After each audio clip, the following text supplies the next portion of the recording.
the death of the SDR, what was it that damaged you so much that you want to get rid of SDRs? Because you're on a crusade. You're just like, okay, this shit is not working anymore. Why don't you people wake up? What was that moment for you when you thought something needs to change? Yeah, sure. And, I've been an SDR and I've come up through sales development and through sales. And you're right. I had a very lousy experience, in both parts, especially obviously the sales development part, as many people can probably attest to. If it's a required stepping stone to get into sales, and I think that's very unfortunate, and I think that's one of the things that harms the sales profession and denigrates it and holds sellers back, that they have to kind of go through this role, which I don't think is a sales role. It's really a marketing role. I think a lot of people kind of confuse that. The role is meant to do what's known as prospecting. And the purpose behind that is to generate and qualify leads for sales. And that's marketing. You go out there and you do telemarketing, email, LinkedIn, direct mail to try to generate an appointment. And that's marketing. And it's really the lousy form of marketing. And when I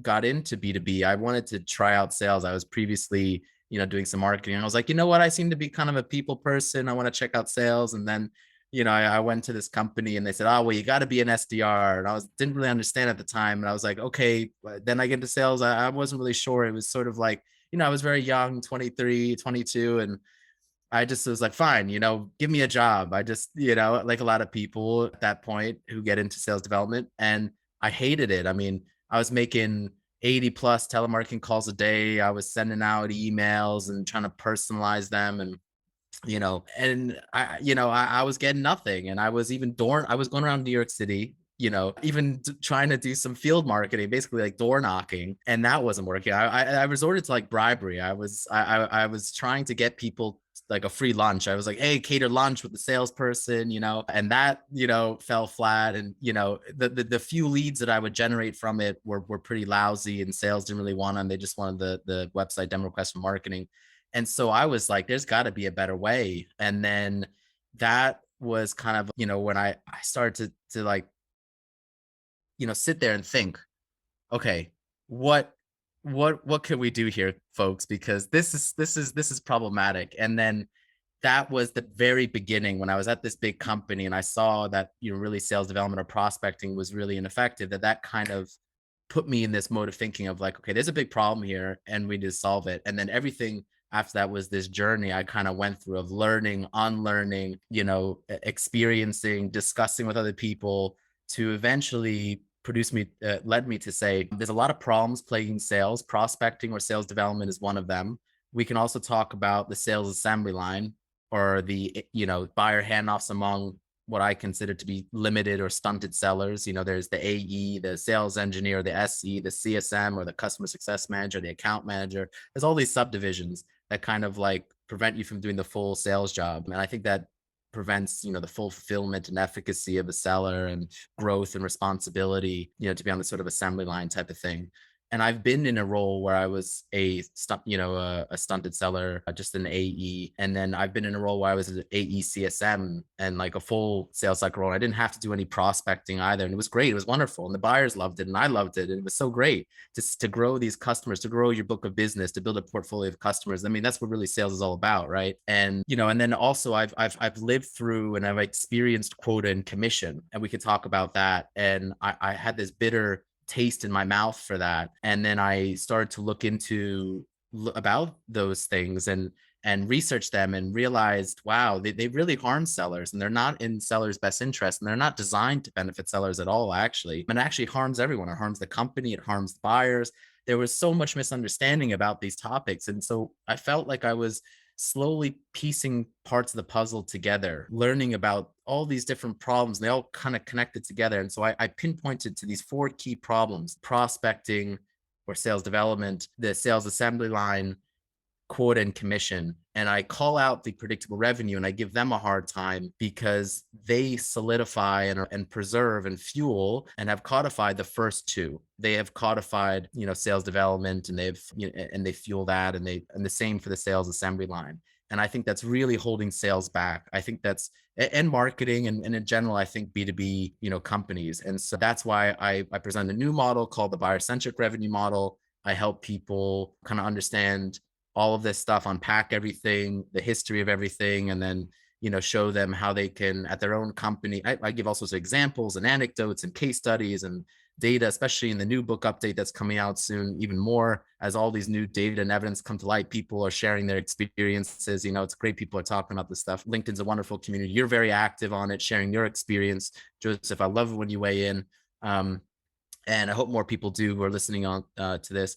But helping people also look at their own company and be able to make an analysis of this stuff with their own data to prove aspects of this model. And then if they want to take gradual steps towards transitioning and adopting the model to whatever extent that they want. And we can talk about what the buyer-centric revenue model is, or the positive flip side of it. I know I've just kind of gone off a little bit on what I'm against, but it's very much a positive movement as to what I'm for. And maybe, Joseph, I don't know, I know I've just kind of rambled a bit, but if it's a good time to tell people very quickly what the positive buyer-centric revenue model is, or if we want to come back to that. We can come back to that. I've got a question, if you don't mind my interrupting there. What is stopping, what you describe is what I post on LinkedIn and describe as traditional sales. I think a lot of people do that. It's traditional. It's grown from the past decades of how sales has been executed and strategized and ultimately done. And we both realized, well, wait a minute, something, that just doesn't work here anymore. From your experience talking to traditional sales organizations that want to make that transformation and that transition to a more buyer-centric sales strategy, what is holding them back from doing that? Why haven't they done that already? Yeah, it's a great question. So there's two parts to that. It's like, why haven't they made the transition? And the first part is like, well, what has changed since the 1980s? Let's just say, why the shift that is driving this? And basically what's happened is the modern internet and technology has changed how buyers want to interact with marketing, with sales, and how marketers and sales can and want to interact with buyers. So that landscape has changed, yet the marketing sales practices that are in place have not. And so there's this tension, this conflict, this straitjacket that I call it, on marketers and sellers, that hold marketers and sellers back from more productive and fulfilling careers, gives the buyer a lousy buying experience.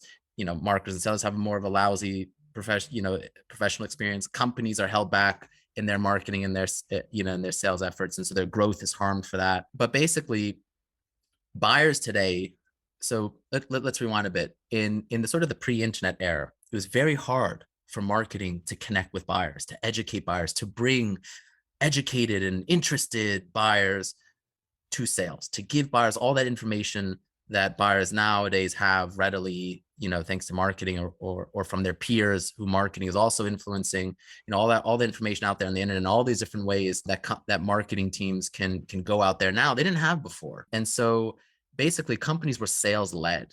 Like, what happened is, okay, marketing can't bring buyers to sales, at least not that well. So what should happen is that sales should go out to buyers.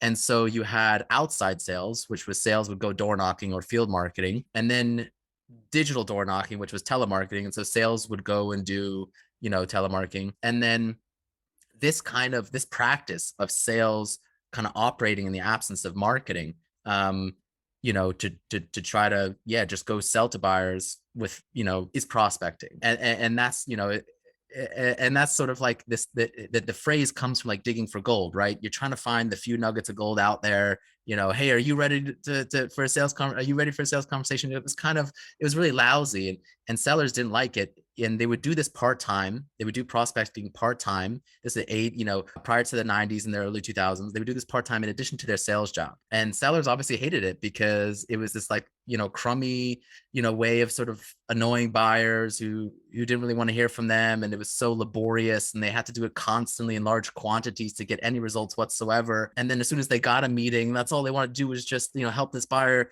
to evaluate and to facilitate their purchase, and then help them implement and help them be successful and do their actual sales job. And so given that they couldn't do prospecting part-time, and their whole sales role is when, first of all, the initial sales assembly line split came about, and this was known as the hunter farmer split.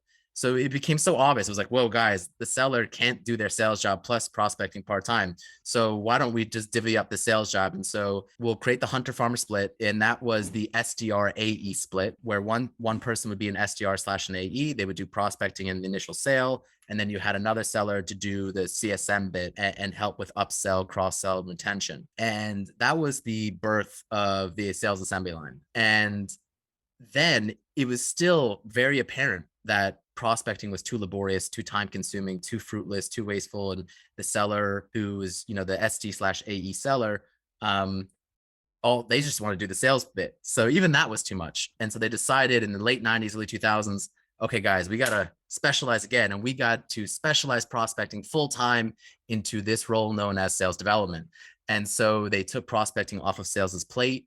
The predictable revenue model, that Aaron Ross created and wrote about in his book, Predictable Revenue in 2011, which came out in 2011, is based on how Salesforce did the sales assembly line and how they did sales development in the early 2000s. So basically, most B2B companies today are marching to the tune of some of what Salesforce did as part of their broader marketing and sales efforts in the early 2000s. And it is debatable to what extent sales development and the sales assembly line harmed or helped Salesforce back then relative to everything else that Salesforce could have done within their ability and knowledge at the time. And that was in the early 2000s. And so, so much has changed. If again, we go back to the modern internet and technology and how buyers, marketers, and sellers can interact, but we are stuck in this straitjacket of a model that keeps us in these old ways. And so that is kind of the background there. Now, why does it persist? And we haven't talked about quoting commission, and predictable revenue model is not responsible for quoting commission.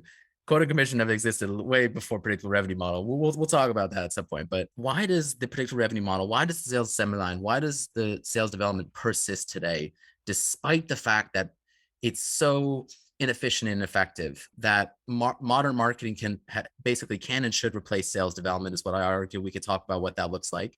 And I think that I want to bring back what really a full sales cycle seller is, a legitimate seller, a real and complete seller, which is not what it is termed to be today, which is butchered, which is, okay, a full sales cycle seller is an SDR / an AE, a partial marketer and a partial seller. No. I think that a real seller is an AE CSM combined, no prospecting. Marketing does their job and generates leads. Sales helps these folks to facilitate their purchase, proposals, negotiations, oversees implementation, brings in other people as and when is needed. Let's say someone from product to help customize the solution or answer really, really rare technical questions that the seller can't handle or whatever. But it's the seller is there to manage this business relationship, annual business reviews, whatnot. And so I think we need to bring that back. And so I think the reason why folks haven't changed is because it's similar to when B2B software is trying to tell their customers that they need to make a change, right? You need to say, hey, the old way is no good, and here's why. And here's the new way, and it's much better, and here's why. And here's the cost of not switching and the impact. So it aggravates you enough that you're willing to pay and get the ROI of the new model. And you then need early adopters and then case studies, blah, blah, blah, blah. So for me, you can't make your point of view and you can't get people to make huge change with a few LinkedIn posts. It's a book. And predictable revenue in 2011 helped to change B2B, and there was all sorts of sales books and marketing books that have kind of come around that. So it's like, I think people need a guide, they need a roadmap, they need an explanation, they need a codification. And so I'm trying to show people in this book the full picture and how they can understand this, and all these dots that I connected, they can similarly connect and apply it to their own company, and they've got the playbook to kind of run with it. From your experience, when you talk to sales managers or leadership, do you feel that there is a difference between a startup, small, medium-sized businesses, and an enterprise? Because I know, having worked with large corporations, that there is this, let's say, old school mindset. And a lot of these hyperscalers in B2B and cloud computing, they even outsource lead generation. So that doesn't make sense to me. That's even worse than doing it in-house. With the upcoming generation, with millennials and Gen Z or Gen Z, do you see that a change, a shift in mindset of, or at least, the question coming up, I think we need to do something differently.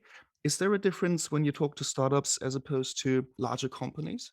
Yeah, I think that first of all, younger people and also younger companies are you know, they're more modern, more tech savvy, they're more nimble. These problems, let's say for younger companies, aren't calcified at their company. They don't have all these vested interests, and it's like, the cost of change is much bigger, right? And it's like there's, it's hard to unwind all of that, and that. But whereas if you're a younger company and you want to compete against the old big dinosaur in the room, you have to not only have a better product, but also a better marketing and better sales. And so yeah, you need to have a competitive differentiator. And I also think that younger companies and younger people are recognizing the change in buyer preferences, that buyers are basically are further along their purchasing journey before they ever get to sales. They're like 80%, or plus or whatever, before they ever get to sales, thanks to marketing. And so buyers lean more so on marketing. Marketing has way more power than they did before to influence a buyer's decision to purchase and therefore revenue. So a lot of people haven't woken up to that sort of change. And so this thing in the past where B2B companies were sales led, where you hired a whole bunch of sellers to go out and do prospecting, and ideally sellers that had a book of business, tenured sellers that could bring in a bag of potential leads, whatever, and like no marketing, or the marketing's job was just to get contact information for them. That has changed, where now marketing is basically generating these website demo requests of very interested and very educated buyers that are like layups for sales, which is great news for sales because they don't have to do any of the crappy prospecting. They could just do the sales bit. And that's fantastic. And so, if you look at some like, you know, basically buyers don't want to be on the receiving end of prospecting. Like they want to be properly marketed to. And I have a very negative view of prospecting. I've sort of come to the realization recently that prospecting is basically spam. It is, and the way I define spam is it is unconsented, intrusive marketing solicitations to a buyer's private inbox, whether it's their phone or their email or their LinkedIn or their physical home address. Then that personalization, quote unquote personalization, is just a way of making that spam seem less spammy and making it less generic or less automated or more humorous, or trying to pattern interrupt, hey, I noticed this content on LinkedIn. It's relevant to what we do. Do you want to speak to sales, type of thing? And yes, you can make your spam, especially on email, like less spammy, but it's still spam. And buyers may make, if it's really good personalization, maybe a buyer pays attention to it more. Maybe they take a demo, but on net, it's not worth it. And it does more harm. And so I think that this talent that's in that role, the SDR talent, and I was one of them, I want to liberate them to more productive and fulfilling careers in marketing, sales, and operations, which they're anyways trying to do as soon as possible. Like they're suffering. They really are suffering. It's a lousy role. There's 39% turnover. There's 11 months of productivity in that role, so it's 14 months your tenure, but 3 months ramp time. So 11 months productivity, and basically only 48% of SDR teams are hitting quota. And that's because I think they're set up to fail. And so I think that's tragic for us. People who want to get into sales, they have to kind of go through this meat grinder, and they're kind of lured into it thinking it's a sales role. And I think that's tragic. And then for the sales assembly line, I think, trying to, help these sellers kind of be liberated to have the whole full sales role and be able to kind of create and grow these relationships and have a book of business. And so, I think younger companies have a huge leg up over the competition. I'm getting a lot of great feedback from them because they're like, yeah, this is great. I don't have to waste all this time, money, and on a growth playbook, that's going to cost me in growth, like less growth, harder growth. It takes longer and it's gonna be more costly, and I have to give up more ownership of my company to VCs who can fund this madness because I need to hire like 300 SDRs. And so it's a better growth playbook. And I think a lot of CEOs are wising up to it. Now, here's something that's very tragic about these bad practices for sales. These bad practices harm primarily sales development, and then sales, and then marketing, but they are pretty much primarily or exclusively advocated for by sales. Like Aaron Ross was a sales leader at Salesforce. It's not marketers that beat the prospecting sales development drum. I mean, and then what's the product? It's Salesforce as a product. Of course, he's advocating that. Of course you did. Don't ever ask a barber if you need a haircut. Yes. And I point this out in my book. It's a great point. It's like, if you look at one of the benefactors, it's like, wow, Salesforce CRM has way more users than a complicated Salesforce CRM that requires more administrators. And so you have SDRs, AEs, SEs, account managers, all these complicated lead routing rules, mapping criteria, blah, blah, blah. And it's madness. And so I think that, that could be some cabal, some conspiracy. I'm pretty sure that Salesforce is also controlling the weather these days. That's just my take, but no. So yeah, I think that unfortunately, yeah, the vanguard of progress in B2B is not going to be sales. It is, and I have seen it so far since I published the book 4 or 5 months ago, I think it's going to be marketing. I see that the fundamental of the 4 problems, I think the most fundamental and biggest problem to fix with the most evidence and the clearest solution is prospecting. That modern marketing has replaced it, and that a lot of companies are already doing this to a large extent. They're moving away from sales development and they're moving more towards proper marketing. And that is largely driven by marketing, because marketing is now in the driver's seat these days. They have increasingly more sway over ownership and a bigger seat at the table than sales. And so and marketing right now is, and there's a huge movement within marketing to liberate themselves from sales development. Now, they don't put it in that terms as I do. I'm helping them to do so. They are fighting against the effects of sales development, the effects of prospecting. They fight against having to do gated content in order to generate MQLs, which I define as the contact information of an uninterested buyer, so that sales development can go and do their spamming or prospecting. Marketing fights against lead intent data or lead scoring, which is trying to prioritize which of the SDRs should annoy based on these buyers' assumed intent to eventually request to speak to sales. And my proposition is that these buyers, if they were properly marketed to and exclusively properly marketed to, they would come to the website when they are ready. And they don't need SDRs, and they don't want SDRs to prematurely pester them to go speak to sales, which I think turns a lot of them off and pushes some prematurely to sales because they didn't know how to say no to the SDR, or they want a better price from their incumbent, or they want a free lunch or whatever, or they're just looking to kick the tires and browse and just get some free information, which they anyway should be able to get on the website. But okay, so the SDR is going to take they'll take a demo just to learn.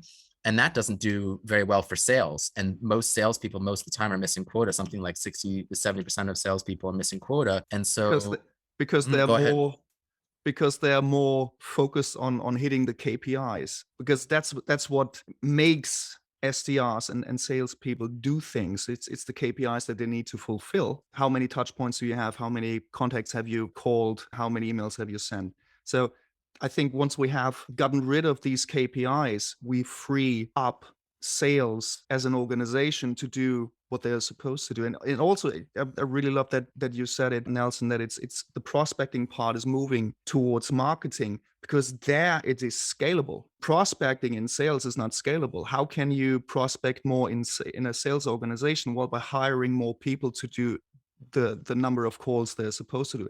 But in terms of marketing, in terms of content lives forever, right? You just need to be clever about it. And things that Chris Walker and Refine Labs do, which I love, absolutely love. That's how you be the magnet for the right buyer at the right time, whenever they're ready to click that button. Yeah, I want to talk to you guys. Oh, absolutely. And this is something I forgot to mention earlier.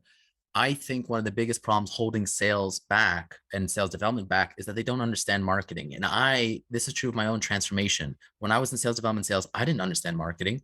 I had no idea. I was in sales development and sales. And so that was my world. And it took me a long time. It wasn't until I went to go work for a marketing software company that marketing sold into marketers. And then I learned a lot about marketing from other marketers, and I was doing a lot of marketing, that I eventually was like, oh my God, this is what marketing is, and this is what marketing is capable of. Oh, I see. And then comparing that to sales development, I was like, And so a big thing that I try to help people in my book and in general is to help people understand what is possible with modern marketing, and then to compare marketing to sales development, which a lot of people are already doing. And that is very much exposing the inefficacy of sales development relative to proper marketing, and therefore warranting a repurposing of talent and resources into where to which side of your bread is buttered on. And so, yeah, I think that's a huge thing. And that's probably the biggest resistance or skepticism that I get from sales and from sales development is like, well, what is marketing? Like, I don't get it. And so that's something that I'm trying to work on, helping people to edge, and I need to do a better job of that. I'm not doing as great of a job as I think I could be. So I think that's definitely one thing. I think you mentioned something about the KPIs and the metrics. And so, yeah, there's a big problem right now where marketing's metric is MQLs, which is the contact information of an uninterested buyer. And so they've got like short-term MQL quotas in order to feed the sales development machine. Sales development has monthly meeting quotas. Sometimes they also have activity quotas, how many calls, how many emails. And sales development is then, half of their salary is withheld pending their quota attainment. And that's the same for sales. Sales also has these quotas, short-term revenue production amount tied to half of their salary, which is what I believe to be a commission. And so I think that that's intended to kind of pressure them and intended to instill short-term mindset, intended to all sorts of bad behaviors. And so again, like I'm opposed to quota. I think it's a bad type of sales goal. I propose that for a sales, goal, that they should have an annual revenue goal, just like any other department, like the company as a whole, which you track monthly, you track quarterly, but it's divorced from commission, that sellers be paid a full salary and a bonus, as opposed to what I think a commission is, which is half salary, half your other salary pending quota attainment, and then some rare small possibility that you get a little bit more than your full salary with uncapped commission. Whereas I propose full salary plus a bonus. Let's use a cake analogy. With my compensation model, you get the whole cake plus icing. That's the full salary and bonus. That's why every other department wants that. That's why it makes sense when you go to work for someone else. It's a good compensation plan. Whereas commission, it's half the cake, and you have no idea if, when, and how much the other half of the cake you'll get. And maybe if you have, you exceed your quota, which we know is very unlikely because most sellers most of the time fail their quota. And there's a whole bunch of other problems with quota I talk about that. Yeah, it's really an undesirable form of compensation, an undesirable form of seller performance metrics and of goals. And I'll say one other thing about metrics. It is very misleading. And I say that a revenue quota, your revenue attainment, it's very misleading to use that as the sole metric to evaluate a seller's performance and efficacy. You have to evaluate a seller holistically using many different metrics like you do for other people in other departments. And you should be looking at not just revenue attainment, but you should be looking at churn, at sales cycle, at win rate, at product expertise, at professionalism, at feedback from buyers and customers. You should be at expansion. And I, because of course, with my seller, they're also, they handle the initial sale, expansion, and retention. So you're also looking at expansion and contraction, and you're looking at, retention or right, and churn, to be able to say, hey, is this seller, we're looking at the whole full picture here. Are they really good, or is it do they just get because there's a lot of factors that influence, or inform a seller's revenue attainment. And so to be able to kind of look at everything, you need to look at all that type of stuff. But oftentimes people just look at revenue attainment, which is very misleading, because you can have a seller at the same company who has more revenue than a seller at the same company who's like far better seller, because maybe that lucky seller got a whole bunch of good leads from marketing. These leads were, amazing, and like they were buy no matter what. And the seller, even though the seller is lousy, whatever, they bought. So it doesn't tell you the whole full picture. And that's just like one little aspect of what's wrong with just measuring sellers partially. So I know that was a lot of rambling. I wanted to kind of get that on the table and then just kind of open it up to you. So there it is. Just let it all out. It's a therapy session. It is. It really is. Nelson, I really love that you mentioned these different metrics and the different KPIs, and especially how the customer feels, the customer satisfaction, the retention rate of the customer, because that really makes it buyer-centric. Like when even the KPIs are buyer-centric instead of vendor-centric or sales-centric, that's when change happens. So I really appreciate that you brought that up.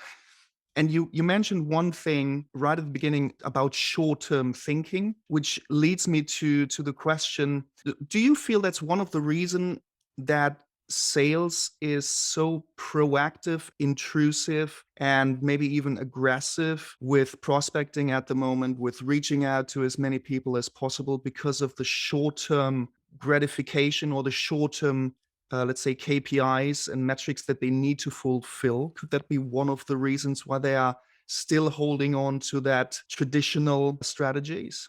Yeah, totally. And like I've been in that shoe, the whole point of a quota and the commission is not to be in the best interests of sellers, but it is to, pressure sellers to pressure buyers. And commission in particular is a false carrot and stick. But yeah, the short-term quotas, like, hey, you got to produce a certain amount of revenue in a monthly or quarterly basis, which again, for me, I believe that it should be annual and divorced from commission. You should be paid properly and you should be fretting about your paycheck, and your paycheck shouldn't be outsource 50% to the buyer's decision to purchase. And buyers know that, like buyers feel that. And like buyers hate commission. And there's a lot of companies that have moved away from commission: Backblaze, Culture Amp, Pluralsight, Microchip Technologies, Bamboo HR, a whole bunch of others. I can't remember off the top of my head, but I'm trying to bring the stuff to light because they're seeing a light. They see all the wonderful effects of what it does to their sales team. They professionalize and really elevate sales. They're not trying to treat sales like crap. And so, yeah, I think that what the real goal of that to do is of quoting commission is to create that short-term mindset, to pressure sell, to under promise, over deliver, to omit or obscure relevant facts. Now, I'm not saying that if you have quoting commission, it like sellers will do that. I'm just saying that this incentivizes some sellers some of the time to do that, and it incentivizes the wrong behaviors. And I think it really denigrates sales. I think it turns off a lot of people to sales to say, oh, quota and commission, the whole unnecessary and counterproductive stress and pressure, which the buyer feels. So it's definitely a lose-lose. And you see that all the time. And I've seen it. And so I think that it's a huge competitive advantage for companies to attract customers and for talent to say, hey, sellers, we're not going to saddle you and shackle you with crummy prospecting. We're going to give you, marketing is going to do their job and we're going to free them to generate proper leads that want your help. And you're going to have the full sales job. You're going to, help these buyers properly. You got full growth, responsibility, ownership, like build a book of business, a portfolio. Great. And also you're going to have proper goals and metrics. We're going to measure you holistically. We're going to give you an annual revenue goal, and then we're also going to pay you properly, a full salary. You don't have to worry about money. You're going to be paid like everyone else. You're going to get the whole cake and the icing. And you could just focus on what you want to do, which is your sales job. And so I think that is a very, like, for any sales leaders right now, particularly younger sales leaders who want to be courageous, who want to be forward thinking, who want to be at the forefront and the vanguard, not let marketing steal all the glory here, guys. Come on. Like I had to leave sales. Okay. Like given this stuff, it turned me off to sales, that I had to go to marketing. And I think that's quite tragic. Like, and I think there's a lot of people that are like that as well. It's like sales could be great, but it's crummy the way it is. So I'm going to go do something else and, get out of sales, maybe go to management, go to operations, go to marketing, go to leadership, whatever. And I think that's super, super sad. And so part of this book and a part of what I'm trying to do is a bit like a vendetta, because I think that's oftentimes what innovators and startup and founders or entrepreneurs do, is they see problems or they experience these problems and they decide there's a better way. And that's kind of what happened to me. I had a really lousy experience, and I bet a lot of people can identify with some of this to certain aspects. And I want to prevent that from ever happening and help the people who are currently in such roles or experiencing such things to not have to do that again. And I can relate to that because, similar background. I started in marketing actually, and then into sales at different startups and SMBs, and then worked with large corporations as well. And I also felt that you get stuck if you don't have that kind of go in for the kill mentality and just do what you've been told in terms of, hit your KPIs, pick up the phone and blah, blah, blah, and all of that kind of war language and kind of hunting and fighting and to chase up some leads and go in for the kill, something like that. That kind of really drew me back from sales, because actually with, as you said, with a marketing background and then coming into sales, all of a sudden you see there's a lot of things that just doesn't make sense. And I think having both backgrounds, especially when you talk to sales managers and sales leaders, having these backgrounds from marketing and sales, they're in the best position to initiate change, to bring the topic, on the table and just have a discussion about it with their management, with board of directors, whoever they need to talk to. But I think you're absolutely right, and you said it. Having that insight into what is marketing doing and then into what is sales doing, that really enables you and empowers you to initiate a change. Because most of the time, I mean, that's something that I feel and see. You have these silos still. There's sales, there's marketing, there's not even one membrane connecting these two. And marketing is doing their stuff, sales is doing their stuff, and it's just this battle and friction between sales and Yeah. marketing. It's a bit like personal relationships, right? It's like you're in a tiff with someone. You have no idea why that person's angry with you, and they have no idea why you're angry with them. And like, but then you have like a, kind of a heart-to-heart chat, and you understand that other person, and they understand you. And so I think having the insight that I have had and you've had and other people have had into both marketing and sales, it kind of gives you that like, oh, okay, so I get what's going on there, and I'm able to piece these two sides of the puzzle together, right? Because marketing and sales pretty much kind of join at the hip. One's the point guard, the other is the center, right? Marketing, does all these dribbles and tries to creative and arts and crafts and whatever and woo buyers, and then sales slams it, dunks it in. But to this kind of warring language, the old school form of sales where you're this hungry hunter who's got to go out there and stalk a buyer and then toss their carcass once you finish with them to the next seller.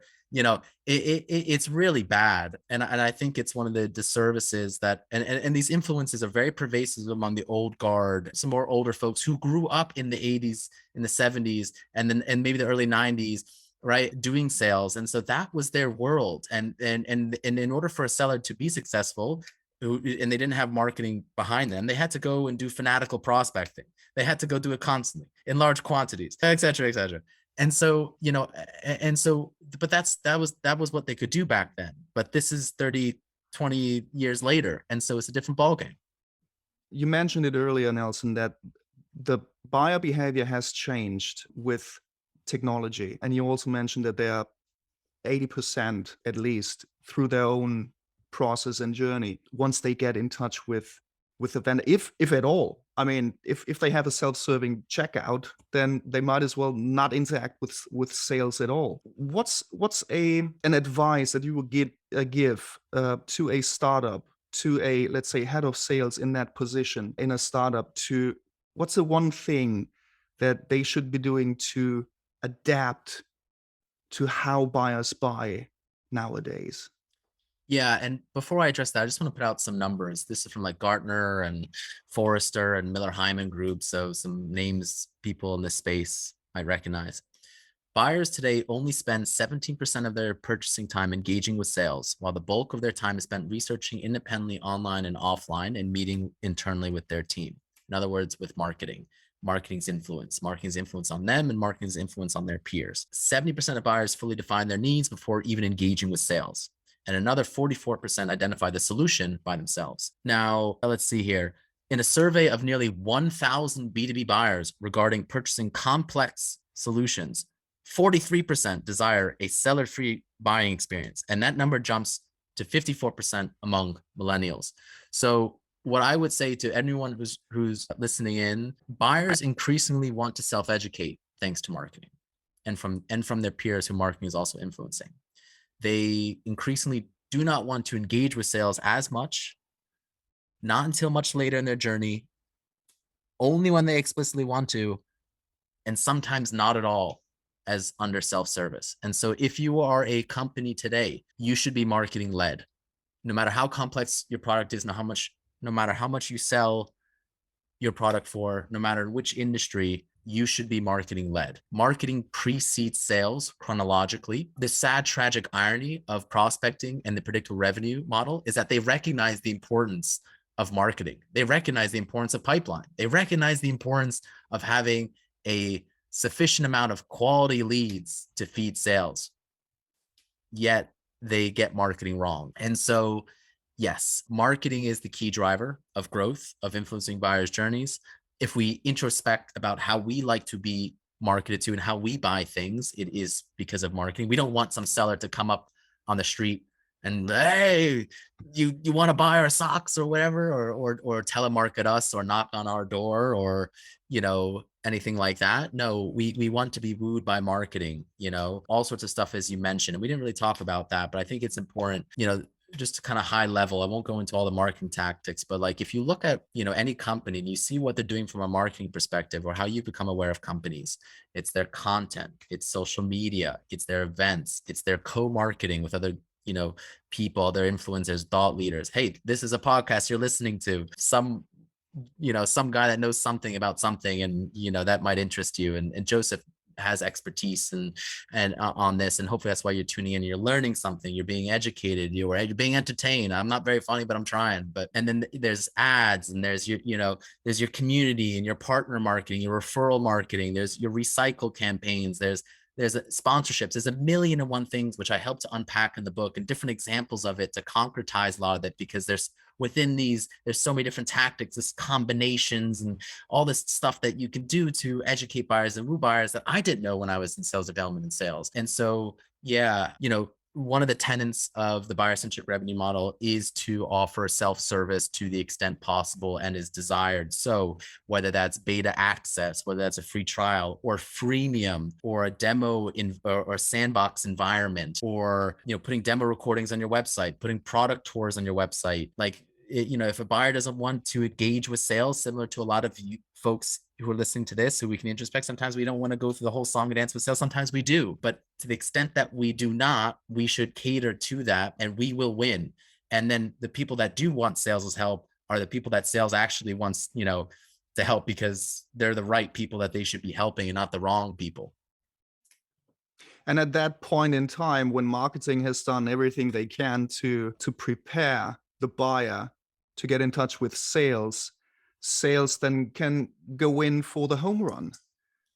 Yes, exactly. And so this is a big point. I think a lot of companies have really realized the inefficacy of having an SDR to manually qualify, schedule, and route website demo requests to sales. And they've automated this on the website. So when a buyer is interested in speaking to sales, they go to the website, they hit the get a demo button, and then they answer a few questions on a form about themselves and their company, to the qualification questions. Hey, how big's your company? Hey, how much money are you willing to pay us? Thank you very much, whatever. And then once they're qualified, they get to book a time directly from a seller's calendar, which is wonderful. And then it eliminates all that manual headache and back and forth and thank you very much for your request. Someone will get back to you sometime. We don't know.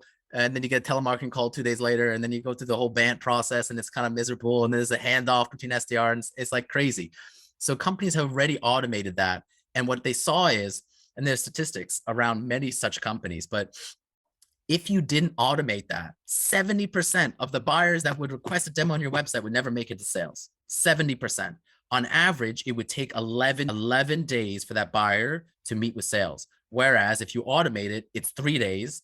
And it's up to the buyer to choose when they want to do it, and not up to your internal constraints of when the seller might or may not be available. And so the win rate, and I'm trying to get statistics on this. I'm trying to find out if anyone freaking has a number, but I'm trying to find out from these companies, these software companies, if they can. I've seen some. I want more aggregate, but they have case studies where like the sales' win rate when a buyer is automatically scheduled, qualified, and routed to them is, I think this might be from Chow now. I might be misquoting one of the software vendors, but anyway, they saw a 4x in their sales win rate.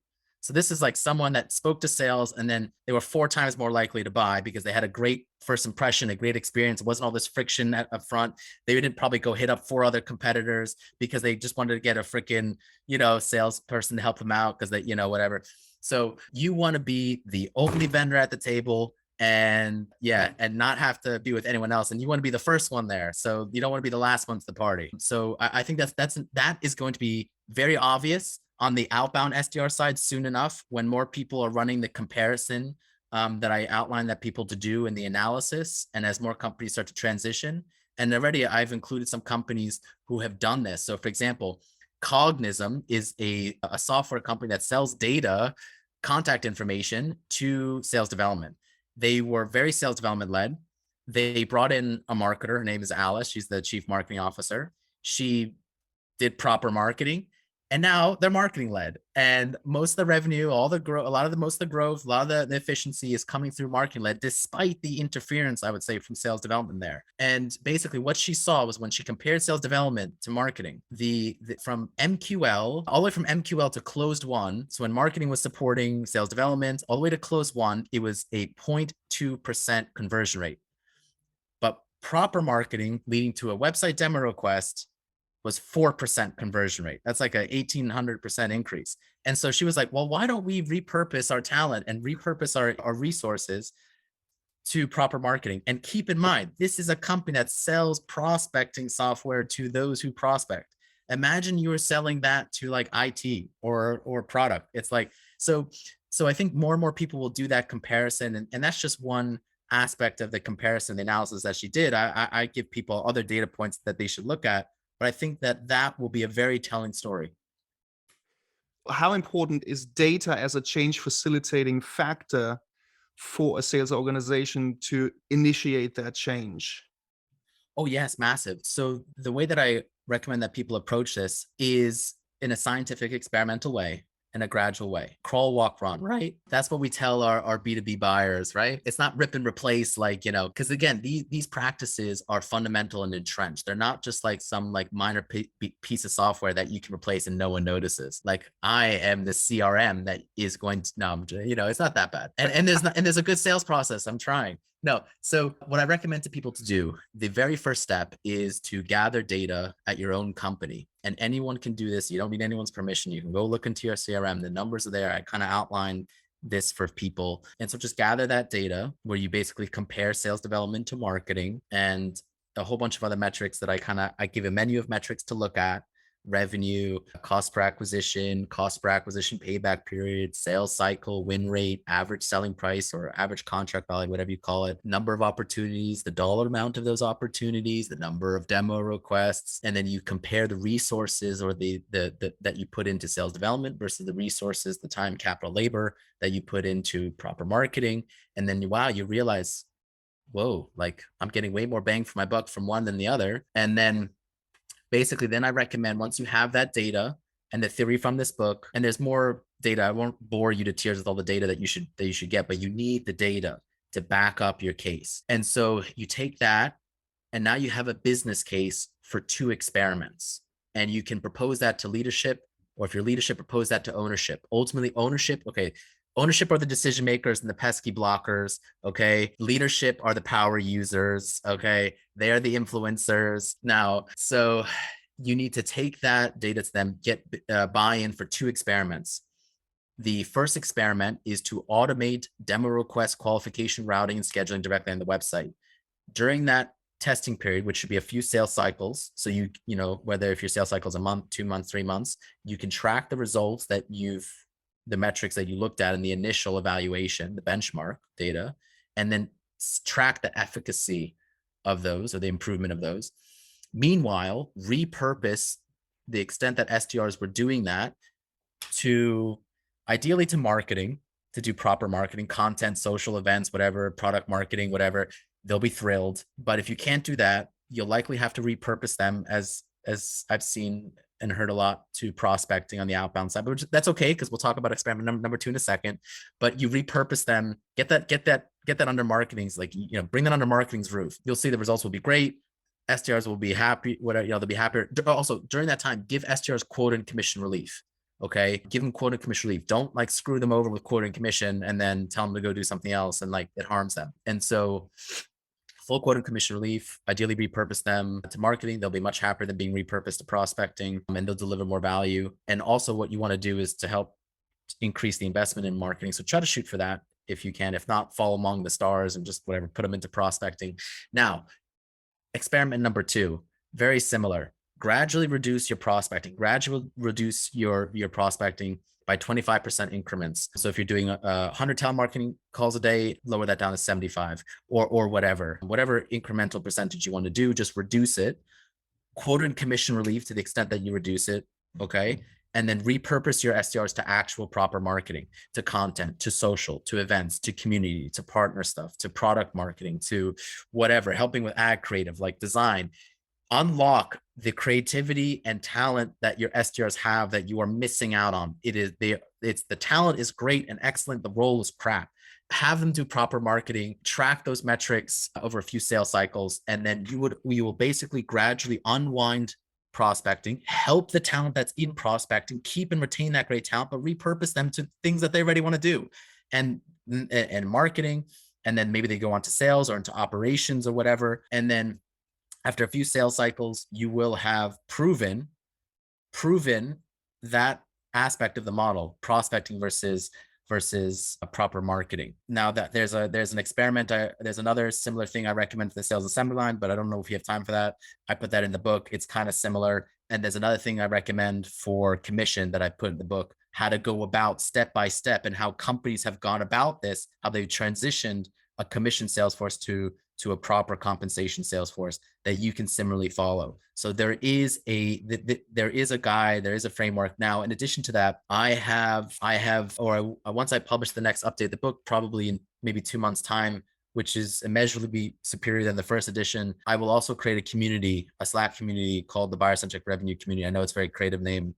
I'm not a very good marketer. I'm a seller at heart, really. And so there will be a peer group of like-minded people who you can talk with and discuss and ask questions and gather more data. And how did you do that? And what are you seeing? You're in a similar industry, or what ACV or whatever, and so together we will figure this out. I do not have all the answers. I do not even have all the questions. I don't think I'm fully right on every single little thing. I'm just trying to get a discussion going, and collectively we'll figure it out together and learn and improve. And maybe, there's a totally different, better way of doing it than me, but I think that there's some stuff, hopefully put people in a better direction, but we'll just figure this stuff out over time. It will take time, That's very interesting that you are working on building a community, because that's what we are working on at the moment right now. So we want to build a SalesNation community for sales leaders, sales managers who feel that things in the traditional sales is not working anymore and want to do things differently. So we can have maybe an off-topic discussion there about how to go about that. But nonetheless, even you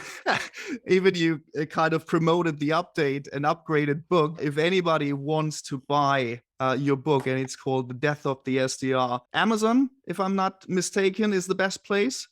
That's right. So it's right now available on Amazon, The Death of the SDR and the Birth of Buyer-Centric Revenue. And it's available on Kindle, and you can download the Kindle app on your mobile phone or on your desktop. So if you don't have a physical hard Kindle, you can still read it either way. If you have Kindle Unlimited, it's free. If it's not unlimited, you're going to have to pay a massive $9.99. So talk about a big fat ACV. Now, yeah. And so eventually when I release this book update, I hope to then also create a paperback version. I know a lot of people have been asking about that, and also an audiobook. Although I won't narrate it because I know people don't like my voice. I don't like my voice. I will try to find someone good. Other people's opinion of you is none of your business. I keep trying to tell myself that, but I always lose that argument. But so there will be other formats. Also, you can find me on LinkedIn, Nelson Gilliat. I put out a lot of content that I think is a little, I try to make it a little bit more digestible, sometimes a bit humorous or whatnot. But it's very hard to get the full picture on LinkedIn, as I say. So you'll get little snippets and sound bites, and you can see what other people are saying, which is very important. So look into the comments. Look at what people are saying against me in particular, because that's how you'll see pushback and from yourself, and also pushback from other people in the company. And you'll learn way more from that than just taking it straight from me. I'm not like some messiah or something like that. So it's just like, take things with a grain of salt. Don't take everything I say as the way.